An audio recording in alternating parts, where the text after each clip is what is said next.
Hi guys, Profile by Sanford here. Today we are sharing with you some content about making and breaking new habits and how support in your lives factors into establishing those habits. So we're excited to share more with you.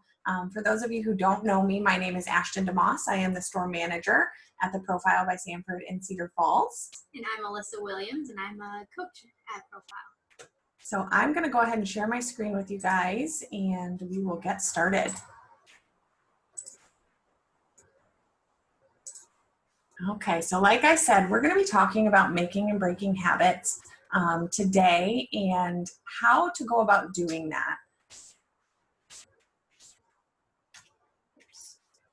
So I think we all probably know what habits are, but for the sake of defining it, habits are the small decisions that you make and actions you perform every day. Habits are things that are ingrained in us, and that's why they're called habits.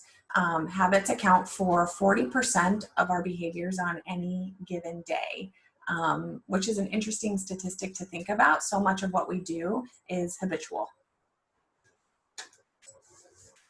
So I want you to, for a moment, imagine a behavior, something that you don't have to give much thought to complete, or something that perhaps you have very little pushback in getting done.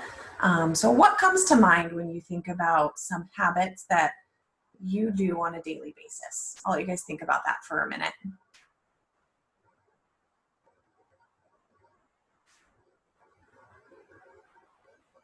In case you're struggling, here are a few examples. One that I think is very easy to understand is brushing your teeth. Perhaps getting out of bed when your alarm goes off. Maybe some of you are better at doing that than others. I know I set like 5 or 6 alarms. Maybe it's going to your workout class, or perhaps it's drinking a coffee or a soda to get your day started, or maybe as a pick-me-up throughout the day. Maybe it's something like biting your fingernails. So again, I think we probably all know this, but habits can be both good and bad.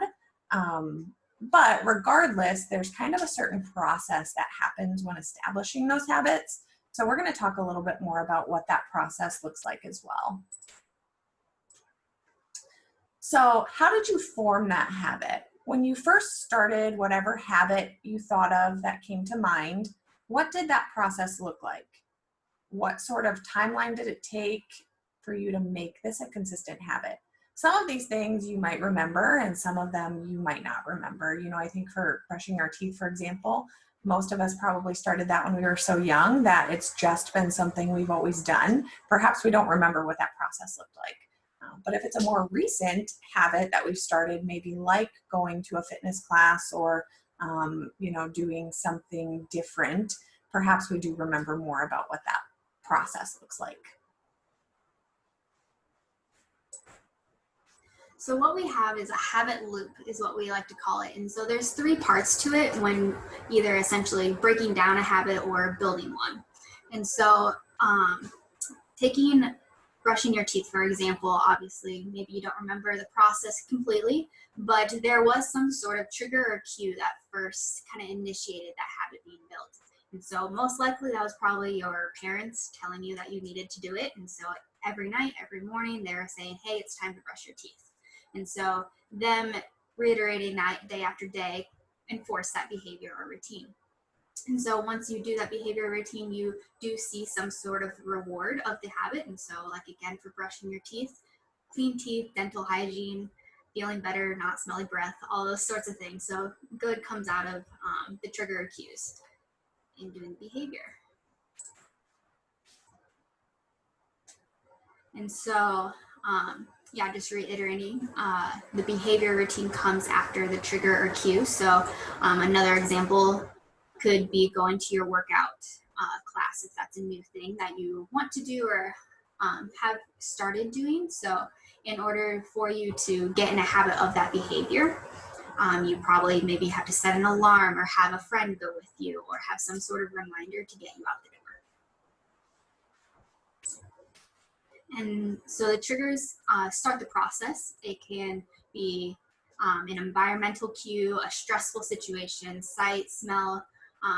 We talk a lot about visual cues, which help us a lot. So that could be a note that comes up on your phone, like a reminder, or It could even be a note on your fridge, just with a number of a weight that you want to reach, or a goal you want to reach that kind of insinuates, okay, I need to go to the gym. I want to go to the gym. So it kind of triggers that behavior change.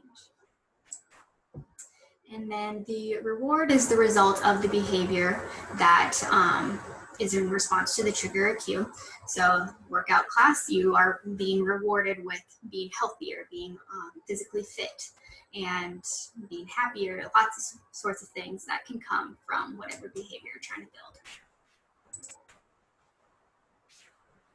And so when we are creating a habit, sometimes we like to view the habit circle backwards. And so we start with what kind of reward you want to get and that you want to achieve. And then we talk about what kind of behavior you will need to do in order to receive that reward. And then once you kind of establish what behavior you need to start doing in order to receive the goal that you like in the end, then we start attaching a cue or trigger to help instigate that behavior change. And I just want to add to this too. I think that this is so crucial to establishing new habits, because new habits are hard. And I mean, I don't think either one of us want to trick anybody into believing that creating new habits is an easy thing to do. But I think it's helpful when we determine where we want to go first and what we want that reward to be. So we can, like Alyssa said, work backwards to come up with a strategic process that makes sense for your individual goal or reward that you're trying to achieve. And that's a lot of times what keeps us motivated as well. So just a helpful reminder, I think, that there will certainly be bumps ahead when we're establishing new habits. And we want to also avoid that all or nothing mentality. Now, if you're a member here at Profile, you've certainly heard myself or Alyssa say this to you, but we love to use the flat tire analogy. I think it's just so powerful. So if you think about it, if you get a flat tire, what are you going to do with that flat tire? You're probably going to either get some air in it or replace that tire. You're going to fix the problem. But what you wouldn't do is slash the other 3 tires, would you? I mean, that doesn't make any sense. So the same is true for if you have setbacks or challenges when you're trying to establish a new habit or make a change. You want to keep that mindset, because I think it trickles down to whatever you're trying to focus on too.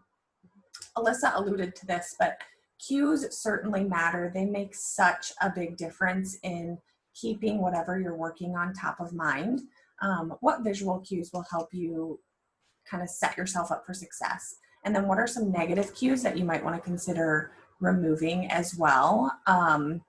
You know, another way that I like to kind of think about this is with habits, good or bad, once we've established them as a habit, we've put a lot of practice and a lot of time in becoming really good at mastering that habit, again, good or bad.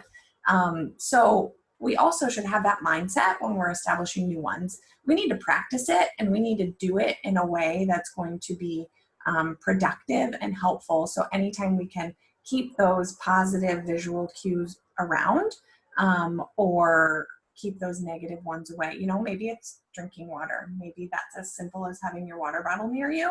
That's a visual cue that is going to help you keep that top of mind. Can be super, super beneficial in creating those new habits. Okay, you want to talk about a support team? Yeah, so research shows that people that are more successful in reaching health goals when they gain support from others in their lives. So that could be your coworkers or your family members or your friends. Having that support system is so crucial in order to set you up for success, so you don't feel alone in the process. And so just some questions that we like to ask just to kind of assess where your support system is and how helpful it is to you at the moment. And so how confident are you that your friends and family support your health and wellness goals? So that could be just checking up on you every now and again, seeing how things are going, or if you're going out to eat with them, having them help keep you accountable through the process. It can look in a lot of different ways. And then what are areas that you feel support in the most? And so social support can come in a lot of different areas. It could look different for nutrition than it does for physical activity, and same for just different, like at work and different environments that you're in as well. And so just assessing where you do feel the most support and where you feel the least supported, and kind of finding balance in that. And we will certainly provide some kind of hard copies for you guys to reflect on some of these questions too. I think they're good takeaways, and I think they are good questions to revisit every time you're trying to establish a new habit or make a change, or perhaps you want to continue to be consistent with certain goals or areas that you're working on. So a few other reflective questions that we really challenge you to put some thought into is just taking a look at even the past week. So ask yourself, when did I feel the most support this week? Or who made me feel supported and what did they do? How did I communicate a thank you to them? You know, does that person or those people, do they even know that I appreciate the support that they're giving to me? Because when we communicate that to them, they're more likely to keep doing it. When did I feel the least amount of support this week? Who didn't make me feel supported, and what did they do that maybe wasn't supporting what I'm trying to do? And perhaps it goes back to the communication piece again. Maybe that individual or those people don't know that you're trying to work on a new goal, and maybe it's just a simple conversation of letting them know what you're up to. And then what have I learned about myself this week, and how will it impact my long-term habit change? You know, again, if you're a member here with us, we focus a lot on reflection, and we focus a little bit on journaling or tracking if that helps too. I think as you're reflecting on these questions, writing them down and doing like a weekly takeaway or summary is helpful too. So we talked about a lot today, you guys. We talked about establishing new habits. Hopefully there were some new things that you learned in there. I think, again, habits are very much a part of our life. But that's all the more important that we need to focus on them and be aware of how they're established and how impactful they are. And then, like Alyssa pointed out, the social support is huge, whether that's at work or home or whatever it might be. Without that support, we're not probably going to be as successful as we might have otherwise been. So like I said, we will certainly share this PowerPoint and some other resources with you. If you have any questions, or if you would like to talk through anything further, or perhaps learn about some of our health coaching services, we are here as a resource. You can see our phone number, and phone number is listed up there.